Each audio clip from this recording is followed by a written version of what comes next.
आपका स्वागत है मेरे channel Himani home scientist solution for all में। आज हम कक्षा 8वीं पार्ट 6 हमारा घर पढ़ेंगे। तो चलिए शुरू करते हैं। भोजन और वस्त्र के पश्चात मनुष्य की मूल आवश्यकता है उसके रहने का स्थान या घर। केवल मनुष्य ही नहीं अपितु पशु पक्षी भी अपने लिए घोंसले व गुफाओं के रूप में घर बनाते हैं। अच्छा, इसमें एक सबसे इम्पॉर्टेंट बात यह जानने की है, जो घर के विभिन्न कमरों में फर्नीचर की व्यवस्था होती है वह प्रत्येक घर में कितने कमरे होने चाहिए इस पर निर्भर करती है, और इस बात पर भी निर्भर करती है कि परिवार की आवश्यकताएं क्या हैं और उनकी आय कितनी है। परंतु इन सब के अलावा घर इतना बड़ा होना ज़रूर चाहिए कि परिवार के सभी सदस्य उसमें सुविधापूर्वक रह सकें। सबसे पहले हम आंगन और बरामदे के बारे में जान लेते हैं। घर में आंगन तथा बरामदा होना बहुत महत्वपूर्ण होता है, क्योंकि इससे घर में पर्याप्त प्रकाश आता है, धूप आती है और हवा रहती है। परंतु आजकल जगह की समस्या के कारण घरों में आंगन ना के बराबर ही होता है। यदि संभव हो तो घर में कमरों के आगे बरामदा भी होना चाहिए, जिससे कमरे में गर्मियों में ठंडक रहे और सर्दियों में ठंड से बचा जा सके। इसके अतिरिक्त बरामदे का प्रयोग अन्य कार्यों जैसे जूते के लिए रैक, छाते व रेनकोट आदि के लिए खुटिया या छोटी अलमारी आदि रखने के लिए किया जा सकता है। यदि बरामदा जो है वो बड़ा हो तो उसमें बैठने के लिए हल्की बांस की कुर्सी व मेज भी रखी जा सकती है। इसके बाद आता है बैठक या रहने का जो कमरा होता है वह। घर में अतिथियों के मिलने जुलने के लिए बैठक का होना बहुत ही आवश्यक होता है। परिवार के सभी सदस्य इस कमरे का प्रयोग करते हैं। बैठक घर के प्रवेश द्वार के निकट होना चाहिए, जिससे अतिथि को घर के अन्य कमरों में से होके ना जाना पड़े। इसमें कौन कौन से फर्नीचर हो सकते हैं? सोफ़ा हो सकता है, गद्देदार कुर्सियाँ हो सकती हैं, दीवान या तख्त हो सकता है, बीच की मेज हो सकती है, कोने की मेज इत्यादि इसमें फर्नीचर होता है। और जो फर्नीचर की व्यवस्था है वह किस प्रकार से करनी चाहिए? इसमें बैठक में फर्नीचर की व्यवस्था इस प्रकार की होनी चाहिए कि एक साथ 6-7 व्यक्ति बैठकर आराम से बातचीत कर सकें, और सोफे के साथ बीच में एक मेज रखी जानी चाहिए जिसमें अतिथि को चाय, शरबत आदि पिलाने की सुविधा हो। साथ ही साथ कोने में रखी मेज पर फूलदान रख सकते हैं, पत्रिकाएं रख सकते हैं, या कुछ भी कलात्मक जो वस्तुएं होती हैं वो रखी जा सकती हैं। और बैठक के जो दरवाजे व खिड़कियां होते हैं उसमें पर्दे लगे होने चाहिए, जिससे अंदर कमरे में जो भी बैठा है वो बाहर ना दिखे। इसके अलावा बैठक में हम परिवार के सदस्यों के मनोरंजन के लिए टीवी, रेडियो इत्यादि भी रख सकते हैं। और इसे अगर और सुंदर बनाना चाहते हैं और आकर्षक बनाना चाहते हैं, अगर उनका बजट और रुचि है इसको सुंदर बनाने के लिए, तो सजावट के लिए फर्श पे कालीन, दीवारों पे चित्र और अन्य साधनों का प्रयोग किया जा सकता है। इसके बाद आता है भोजन का कमरा। प्राय आजकल जगह का जैसे अभाव रहता है, अलग से भोजन खाने का कमरा बनाने की संभावना नहीं है। अतः कमरे में ही, रहने के कमरे में ही रसोई घर या रसोई घर के बाहर के बरामदे में भोजन के खाने की व्यवस्था की जाती है। इसमें जो फर्नीचर हो सकता है वो है कि परिवार के सदस्यों के अनुरूप कुर्सियाँ होनी चाहिए, एक मेज़ होनी चाहिए, और प्लेटें आदि रखने के लिए अलमारी इत्यादि भी वहाँ पर होना चाहिए। अच्छा, इसकी व्यवस्था कैसे करते हैं फर्नीचर की? भोजन के कमरे में मेज कुर्सी ऐसी रखी होनी चाहिए कि आराम से बैठकर खाना खाया जा सके। और यदि एक कमरे में बैठक है और वह भोजन खाने का कमरा भी बना हुआ है तो व्यवस्था ऐसी होनी चाहिए कि कोई भी कार्य करते समय किसी भी चीज़ की आपस में रुकावट ना हो और आराम से आया जाया हो सके। इसके बाद आता है सोने का कमरा। परिवार के सदस्यों की संख्या के अनुसार घर में सोने के कमरे का प्रबंध होना चाहिए। सोने के कमरे में विशेष रूप से हवादार और प्रकाशमय होना चाहिए। सोने का कमरा विश्राम करने तथा सोने के लिए प्रयोग किया जा सकता है, अतः यहाँ फर्नीचर आरामदायक होना आवश्यक है। प्राय सोने के कमरे को ही श्रृंगार रूम के लिए प्रयोग किया जाता है, यानी कि ड्रेसिंग रूम के लिए भी इस्तेमाल किया जाता है। इसमें जो फर्नीचर है वो सोने के लिए आवश्यकता अनुसार एक पलंग का होना आवश्यक है, कोने की मेज, एक आधी आराम कुर्सी, श्रृंगार मेज व स्टूल, और कपड़े आदि रखने के लिए लोहे या लकड़ी की अलमारी इत्यादि। इस फर्नीचर की व्यवस्था किस प्रकार से होनी चाहिए? सोने के कमरे में एक दोहरे पलंग को दीवार के समांतर या कमरे के बीचों बीच रखा जा सकता है। दोहरे पलंग को एक दूसरे से सटाकर या अलग अलग रखा जा सकता है। पलंग से कुछ दूरी पर दीवार के सहारे श्रृंगार मेज, स्टूल व अलमारी रख सकते हैं। खिड़की के पास अथवा किसी अन्य सुविधाजनक जगह पर मेज कुर्सियां रखकर बैठने के लिए या पढ़ने लिखने के लिए या कढ़ाई सिलाई आदि का काम कर सकते हैं। जो परिवार बैठक में मनोरंजन के साधन जैसे टीवी, रेडियो आदि नहीं रखना चाहते वह सोने के कमरे में भी रख सकते हैं। ये सब अपनी इच्छा पे निर्भर करता है। इसके बाद आखिरी जो आता है वह है पढ़ने का कमरा। घर में बच्चों के पढ़ने के लिए कोई निश्चित स्थान होना बहुत ही आवश्यक है, जहां वे अपनी कॉपी किताब अन्य पढ़ाई के साधन रख सकें और पढ़ाई कर सकें।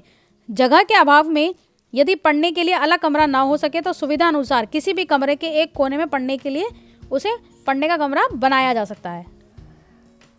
पढ़ने के कमरे में फर्नीचर इस प्रकार से होना चाहिए। पढ़ने के लिए मेज होनी चाहिए, कुर्सी होना चाहिए, लैंप होना चाहिए, पुस्तकें रखने के लिए एक अलमारी होनी चाहिए अथवा रैक भी हो सकता है। फर्नीचर की व्यवस्था इस प्रकार से होनी चाहिए। कमरे में मेज व कुर्सी ऐसे स्थान पर रखनी चाहिए जहां प्रकाश का उचित प्रबंध हो। मेज के पास ही किताबों की अलमारी अथवा रैक रखना चाहिए, जिससे पढ़ते समय आसानी से किताबें निकाली व रखी जा सके। पढ़ने के कमरे का जो वातावरण है वो शांत होना आवश्यक है, जिससे बच्चे का मन पढ़ाई में लग सके। अब इसके बाद हम रसोई घर के बारे में जानेंगे। प्रत्येक घर का एक महत्वपूर्ण अंग है रसोई घर। इसमें भोजन पकाने तथा परोसने का काम किया जाता है। चूँकि गृहिणी का अधिकांश समय रसोई में बीतता है, अतः रसोई घर ऐसा होना चाहिए जिसमें गृहिणी सुविधापूर्वक अपना कार्य कर सके। रसोई घर अन्य कमरों से कुछ दूरी पर होना चाहिए, जिससे धुआं व खाने की जो गंध है वो कमरों में ना जा सके। रसोई घर में पर्याप्त प्रकाश व वायु का आगमन उचित प्रबंध होना आवश्यक है। इसके लिए रसोई घर में खिड़की व रोशनदान होना चाहिए। यदि संभव हो तो रोशनदान में निकासी पंखा लगवाना चाहिए। निकासी पंखा हम कहते हैं एग्जॉस्ट फैन को। रसोई घर के दरवाजे व खिड़कियों पर तार की जाली लगवानी चाहिए, जिससे हवा व प्रकाश आता रहे और मच्छर मक्खियाँ आदि से बचा जा सके। रसोई घर में जो कार्य व्यवस्था है वह किस प्रकार से होती है ये देख लेते हैं। प्राय रसोई घर में भोजन से संबंधित कार्य जैसे खाद्य पदार्थों का संग्रह, तैयारी करना, पकाना, परोसना, बर्तनों की सफाई आदि करना कार्य रसोई घर में किए जाते हैं। इन कार्यों को भली प्रकार से संपन्न करने के लिए रसोई घर में निम्नलिखित 3 केंद्रों में विभाजित किया जाता है। पहला भोजन तैयारी का केंद्र होता है, दूसरा भोजन पकाने तथा परोसने का केंद्र होता है, तीसरा बर्तनों की धुलाई या सफाई का केंद्र होता है। तो सबसे पहले हम भोजन तैयारी के केंद्र के बारे में जान लेते हैं। भोजन पकाने से पूर्व सब्जियां काटना, आटा गूंदना, दाल चावल चुनना आदि जैसे कार्य करने होते हैं। इन कार्यों को करने के लिए रसोई घर में अलग केंद्र बनाना आवश्यक है। रसोई घर में एक तरफ मेज या शेल्फ रखकर भोजन पकाने की तैयारी की जा सकती है। इस मेज या शेल्फ के दराजों तथा खानों में कुछ उपकरण जैसे चाकू, कद्दूकस आदि रख सकते हैं। सुविधा के लिए मेज या शेल्फ वाली दीवार पर अलमारी भी बनाई जा सकती है, जिसमें आटा, मैदा, चावल, दलिया आदि जैसे खाद्य पदार्थ जिनकी आवश्यकता तैयारी केंद्र के पास होती है रखे जा सकते हैं। भोजन की तैयारी संबंधित बर्तन जैसे परात आदि भी इसी केंद्र में रखने चाहिए, जिससे सुविधापूर्व कार्य किया जा सके। यदि रसोई घर बड़ा है तो इस केंद्र में फ्रिज भी रखा जा सकता है, अन्यथा इसे खाने के कमरे में भी रख सकते हैं। इसी केंद्र में छिलके आदि फेंकने के लिए ढक्कनदार कूड़ेदान का होना आवश्यक है। दूसरा आता है भोजन पकाने व परोसने का केंद्र। रसोई घर में भोजन पकाने व परोसने का केंद्र सबसे महत्वपूर्ण केंद्र होता है, क्योंकि इसमें भोजन पकाने व परोसने का कार्य किया जाता है। इस केंद्र की व्यवस्था में प्रमुख है भोजन पकाने के लिए कोई साधन जैसे चूल्हा, स्टोव, गैस आदि शेल्फ या प्लेटफॉर्म में रखते हैं। भोजन पकाने व परोसने के लिए प्रयोग में आने वाले बर्तन जैसे पतीला, भगोना, कढ़ाई, करछी, चिमटा, संडासी, प्लेट, कटोरी, चम्मच आदि इसी केंद्र बनी अलमारी में रखने चाहिए, जिससे आसानी से प्रयोग किए जा सकें। भोजन पकाते समय प्रयोग में आने वाले खाद्य पदार्थ जैसे घी, तेल, नमक, मिर्च, मसाले, पापड़ आदि भी इसी केंद्र में बनी अलमारी में रखने चाहिए।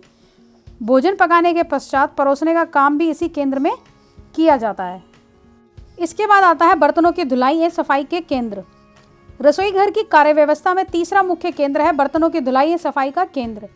यह सबसे अधिक प्रयोग में आने वाला स्थान होता है। इस केंद्र में निम्नलिखित कार्य किए जाते हैं। पहला, पकाने से पूर्व सब्जियां, दाल, चावल आदि को धोया जाता है। पकाने से पूर्व बर्तन व उपकरणों को धोना चाहिए इसी स्थान में। भोजन पकाने से पूर्व अथवा कार्य करते समय हाथों को धोना भी इसी स्थान में किया जाता है। भोजन पकाने व पीने के लिए पानी लेना इत्यादि भी इसी स्थान में किया जाता है। और भोजन खाने के पश्चात गंदे बर्तनों को धोना भी इसी क्षेत्र में होता है। तो इस केंद्र में उपरोक्त सभी कार्य करने के लिए एक सिंक का होना आवश्यक है। सिंक के दाईं ओर गंदे बर्तन व बाईं ओर धुले बर्तन रखने के लिए शेल्फ होना चाहिए। सिंक से गंदे पानी की निकासी का उचित प्रबंध भी होना आवश्यक है। इस केंद्र में सफाई करने के साधन जैसे ब्रश, झाड़न, राख या बर्तन साफ करने वाले पाउडर आदि की रखने की उचित व्यवस्था होनी चाहिए।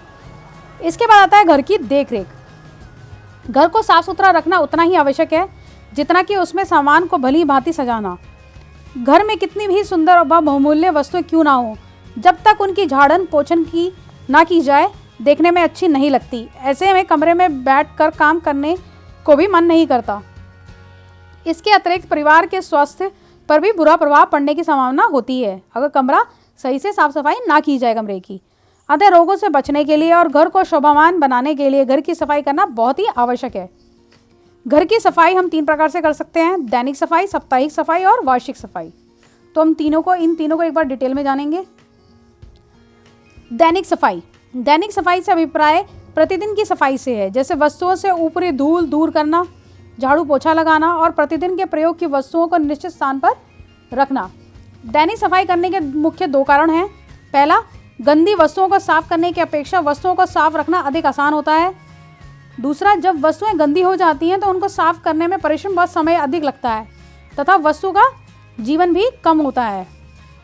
दैनिक सफाई के लिए कुछ आवश्यक सामग्रियां होती हैं, वो इस प्रकार है: झाड़ू, ब्रश, झाड़न, कुछ पुराने कपड़े के टुकड़े, कीटाणुनाशक दवाइयाँ जैसे फिनाइल, रसोई घर के बर्तन को साफ करने के लिए राख, बर्तन साफ करने का पाउडर, चिलमची आदि। यह दैनिक सफाई की सामग्री है जो होनी चाहिए हमारे पास।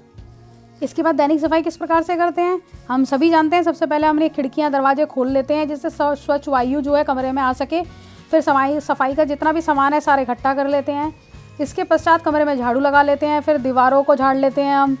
फिर सारा फर्नीचर, दरवाजे, खिड़कियों पर कपड़ा मारते हैं। उसके बाद क्या करते हैं, इसके बाद हम फिर पोछा लगाते हैं।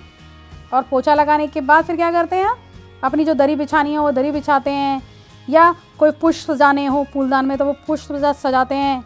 इस प्रकार से हम अपनी जो दैनिक सफाई है वो करते हैं। और रसोई घर की सफाई प्राय दिन 1 से अधिक बार की जाती है। खाना बनाने के पश्चात भी रसोई की सफाई करते हैं और खाना खाने के बाद भी करते हैं, क्योंकि हम बर्तन धोते हैं और बर्तनों को निश्चित स्थान पर रखकर भी रसोई को धोकर पोंछ देते हैं। इसके बाद आती है साप्ताहिक सफाई। यह सफाई प्रति सप्ताह जैसे रविवार को अथवा किसी अन्य दिन जब जिसे जैसे आसानी हो की जा सकती है। साप्ताहिक जो सफाई होती है करने में प्राय दैनिक सफाई की अपेक्षा अधिक समय लगता है। छत से जाले हटाए जाते हैं इसमें, और गद्दियों के खिलाफ उतारना, चद्दरें बदलना इत्यादि है सब काम शामिल होते हैं इसमें। और फिर आखिरी जो सफाई होती है वो होती है वार्षिक सफाई। यह सफाई वर्ष में 1 बार की जाती है। इस सफाई का बहुत अधिक महत्व होता है। इस सफाई के अंतर्गत उन वस्तुओं की सफाई को मुख्य स्थान प्राप्त होता है जो दैनिक और साप्ताहिक सफाई के अंतर्गत नहीं रखी जा सकती, जैसे घरों में सफ़ेदी तथा दरवाजों और खिड़कियों पर वार्निश अथवा पेंट इत्यादि करवाना। यह सब इस सफाई के अंतर्गत आता है। इसके बाद हम जानेंगे कि कुछ विशेष वस्तुओं की देखभाल और सफाई किस प्रकार से करनी चाहिए, जैसे कि फर्नीचर। लकड़ी का फर्नीचर प्राय शीशम का होता है या सागवान का होता है या आबनूस का होता है या ढाक का, आम की लकड़ी का, कीकर की लकड़ी का, पीपल की लकड़ी इत्यादि से बना होता है। लकड़ी के फर्नीचर की देखभाल या सफाई करने के लिए हमें निम्न बातों का ध्यान रखना चाहिए। फर्नीचर की सफाई प्रतिदिन करनी चाहिए। फर्नीचर को बहुत समय तक गीला नहीं रखना चाहिए। फर्नीचर पर बहुत अधिक साबुन या सोडे का प्रयोग नहीं करना चाहिए। फर्नीचर को अधिक समय तक तेज धूप में नहीं रखना चाहिए। फर्नीचर को बहुत सख्त ब्रश से नहीं रगड़ना चाहिए। फर्नीचर पर कुछ गिर जाए तो उसे तत्कालीन साफ कर लेना चाहिए, अन्यथा धब्बे पड़ने का डर रहता है। फर्नीचर को समय समय पर पॉलिश करते रहना चाहिए जिससे वह देखने में आकर्षक लगे तथा लकड़ी भी सुरक्षित रहे। जिस दिन बादल हो उस दिन पॉलिश नहीं करनी चाहिए, क्योंकि ऐसे समय में पॉलिश सूखती नहीं है। जिस समय धूप अच्छी खासी निकली हो उसी समय हमें पॉलिश करनी चाहिए। लकड़ी के फर्नीचर पर पड़े धब्बे को किस प्रकार से दूर करते हैं। कई बार लकड़ी के फर्नीचर पर गर्म बर्तन रखने से धब्बा पड़ जाता है। इस धब्बे पर यूकेलिप्टस या सफ़ेदा का तेल कई दिन तक लगातार लगाने से धब्बा दूर हो जाता है। या रंग रोगन के धब्बों को सफ़ेद स्प्रिट से साफ किया जा सकता है। इससे फर्नीचर की पॉलिश भी उतर जाती है। अंततः फर्नीचर को पुनः पॉलिश करना चाहिए। उसके बाद शाही के धब्बे नींबू अथवा नमक अथवा ऑक्सैलिक अम्ल के प्रयोग से दूर किए जा सकते हैं। चिकनाई के जो धब्बे होते हैं वो गर्म सोडे के घोल बनाकर उसको मलने से साफ़ किए जा सकते हैं। और रक्त के धब्बे जो हैं ठंडे पानी से साफ़ करने चाहिए, अथवा धब्बा वाले स्थान पर नमक डालकर हल्का हल्का रगड़ने से भी धब्बा दूर हो जाता है। इसके बाद आते हैं कांच के बर्तनों की देखभाल या सफाई कैसे करनी चाहिए। कांच रसोई घर में प्रयोग आने वाले बर्तन, फूलदान, खिड़कियों अथवा दरवाजे के शीशे, श्रृंगार मेज आदि के लिए प्रयोग में लाया जाता है। कांच से बनी वस्तुओं की देखरेख सफाई के लिए हमने कुछ बातों का ध्यान रखना चाहिए। बर्तन सादे डिज़ाइन के होने चाहिए जिससे वह आसानी से धोए जा सकें और साफ कर सकें। कांच के बर्तनों को रसोई घर के अन्य बर्तनों से अलग रखना चाहिए जिससे वह टूटे नहीं। इनको धोते समय बहुत गर्म व उबलता हुआ पानी के प्रयोग नहीं लाना चाहिए, नहीं तो उनके टूटने की संभावना हो सकती है। यदि कुछ बर्तनों को अलमारी में कुछ समय के लिए रखना है तो उनको उल्टा करके अथवा प्रत्येक बर्तन को अलग अलग किसी कागज में लपेट कर रखना चाहिए। अब कांच के बर्तनों की जो सफाई है किस प्रकार से करते हैं। प्रयोग के पश्चात कांच के बर्तनों को तुरंत साफ कर लेना चाहिए, अन्यथा बर्तन में पानी डाल के कुछ समय के लिए रख देना चाहिए। इन बर्तनों को साबुन या बर्तन साफ करने वाले पाउडर के घोल से साफ किया जा सकता है। इन बर्तनों को साथ ही साथ हमें गुनगुने स्वच्छ पानी में खंगालना चाहिए और शीघ्रता उसी समय हमें साफ झाड़न से पोंछ कर रखना चाहिए। शीशे की जो बोतलें होती हैं अथवा फूलदान होता है उनको साफ करने के लिए साबुन और गर्म पानी के प्रयोग ला सकते हैं। यदि फूलदान में कोई धब्बे लगे हों तो उसमें साबुन या चूना तथा पानी कुछ समय के लिए छोड़ दें, सब धब्बे सुगमता से अपने आप दूर हो जाते हैं। इसके बाद आती है बेत की वस्तुएं। यह ताड़ के पेड़ के तने से प्राप्त होता है। इसमें लचक होने के कारण इनसे कुर्सियां बनाने में प्रयोग में लाया जाता है। बेत को साफ रखने के लिए प्रतिदिन झाड़न से पोंछना चाहिए। यदि कुछ मैल उस पर जमा हो जाए तो उसे गुनगुने पानी में नमक डालकर धो देना चाहिए, फिर नमक वाले ठंडे पानी से उसे खंगालना चाहिए। नमक के प्रयोग से बेत में कड़कपन आ जाता है। यदि उसमें कोई धब्बा हो तो वो भी उतर जाता है नमक के पानी से। यदि बेत जो है बहुत अधिक मैला हो तो उसे गुनगुने पानी में साबुन का घोल बनाकर धो सकते हैं, किंतु बेत नरम हो जाता है उससे।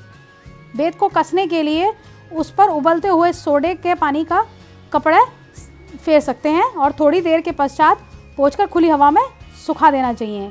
इतना ज़रूर ध्यान रखना चाहिए कि सोडे का पानी लकड़ी वाले भाग को ना छुए, नहीं तो उसकी पॉलिश खराब हो जाएगी। इसके बाद हम बर्तनों की सफाई के बारे में जानेंगे। हमें ऐसा कोई भी घर दिखाई नहीं देगा जहाँ पर किसी न किसी प्रकार के बर्तन ना हो, और वही बर्तन मुख्यतः दो प्रकार के धातुओं के बने होते हैं जो इस प्रकार है। पहला कोमल धातु, ये वे धातु होती हैं जिन पर खरोंच व लाइनें आसानी से पड़ जाती हैं, जैसे चांदी, टीन, एल्युमिनियम इत्यादि। दूसरा कठोर धातु, कठोर धातु पर लाइनें आसानी से नहीं पड़ती, जैसे पीतल, स्टील, लोहा आदि। बर्तन की सफाई और सुरक्षा के कुछ साधारण से नियम है। भोजन पकाने, खिलाने व खाने के अंतर उपयोग में आए सभी बर्तनों को एकदम साफ कर देना चाहिए। यदि ऐसा ना किया जाए तो उनमें लगे भोजन के कण सूख जाते हैं तथा बर्तन को साफ करने में कठिनाई होती है। विभिन्न प्रकार के बर्तनों को अलग अलग करके धोना चाहिए। खाने में प्रयोग आने वाले बर्तनों में यदि कोई चिकनाई हो तो उसे किसी पुराने कपड़े से पोंछकर टुकड़े को फेंक देना चाहिए, फिर उसको गर्म पानी तथा साबुन या राख से साफ कर दें। इससे बर्तन साफ हो जाता है। ऐसे बर्तन जिनके दरारों में भोजन, राख आदि के कण भर जाने की संभावना होती है उन्हें ब्रश से साफ करना चाहिए। खाने में प्रयोग आने वाले बर्तनों में प्राय बाजार की बनी पॉलिश नहीं लगाई जाती, विशेषकर अंदर के भागों में, किंतु यदि पॉलिश करनी भी हो तो केवल बाहरी भाग में ही करनी चाहिए। सजाने वाली वस्त्रों की पॉलिश करने से पूर्व कपड़े से पोंछ लेना चाहिए, जिससे उस पर धूल मिट्टी ना रह जाए। पॉलिश करने के लिए बर्तन बिल्कुल सूखे होने चाहिए। हमेशा थोड़ी सी पॉलिश लगाकर बर्तन को भली प्रकार रगड़ना चाहिए, उसमें चमक आ जाती है। बर्तन साफ करने के बाद प्रयोग में लाई हुई विविध वस्तुओं को यथायथ स्थान पर रखना चाहिए और झाड़न को धोकर सुखा देना चाहिए, जिससे वो इधर उधर ना बिखरे रहें। इसके बाद आती है घर की स्वच्छता। घर और उसमें रखे सामान की स्वच्छता उसकी सफाई व देखभाल पर निर्भर करती है। घर के भीतर अथवा बाहर आसपास के स्थानों के गंदे रहने से वहाँ की वायु दूषित हो जाती है तथा ऐसी वायु में सांस लेने से स्वास्थ्य ठीक नहीं रहता। गंदे स्थानों पर रहने से मक्खियाँ और मच्छरों से रक्षा भी नहीं कर पाते हैं हम। मक्खी तथा मच्छरों से क्या होता है, बीमारियों की जड़ें ये, इनसे बीमारियां फैलती हैं। अतः रोगों से बचने और स्वस्थ रहने के लिए हमें क्या करना चाहिए, घर की स्वच्छता की तरफ हमें ध्यान रखना चाहिए कि हमारी घर की जो स्वच्छता है वह सही रहे। इस प्रकार हम कह सकते हैं कि घर की जो स्वच्छता है वो मुख्यतः दो बातों पर निर्भर करती है। सबसे पहला भीतरी स्वच्छता। भीतरी स्वच्छता से अभिप्राय यहाँ पर है घर में विभिन्न कमरों की स्वच्छता से। सभी कमरे तथा रसोई की सफाई प्रतिदिन की जानी चाहिए और घर में एक कूड़ेदान या ढक्कनदार डोल का प्रबंध होना चाहिए, जिसमें सफाई करने के पश्चात घर का सारा कूड़ा उस कूड़ेदान में फेंका जा सके। इसके बाद आता है आसपास की स्वच्छता। अपने घर के आसपास के स्थानों को स्वच्छ रखना भी बहुत ही आवश्यक है। इसका यह अर्थ नहीं है कि आप अपने घर का कूड़ा किसी अन्य घर के सामने डाल दें यदि घर के बाहर कूड़ा करकट पड़ा हो तो मक्खियाँ मच्छर घर में प्रवेश कर सकते हैं। तो इनसे छुटकारा पाने के लिए क्या करना होगा हमें? इसलिए हमें घर की सफाई के बाद सारे कूड़े को एक ढक्कनदार कूड़ेदान में डालना चाहिए। और यदि घर के आसपास कोई गड्ढा हो तो उसमें मिट्टी भरवा देनी चाहिए। और घर के आसपास गली में कूड़ा करकट के ढेर ना लगने पाएँ, इस बात का भी ध्यान रखना चाहिए। और समय समय पर कूड़े को तुरंत उठवा देना चाहिए। इस प्रकार हम देखते हैं कि हमें अपने स्वास्थ्य को बनाए रखने के लिए तथा घर को आकर्षित बनाने के लिए उसको स्वच्छ रखना बहुत ही आवश्यक है।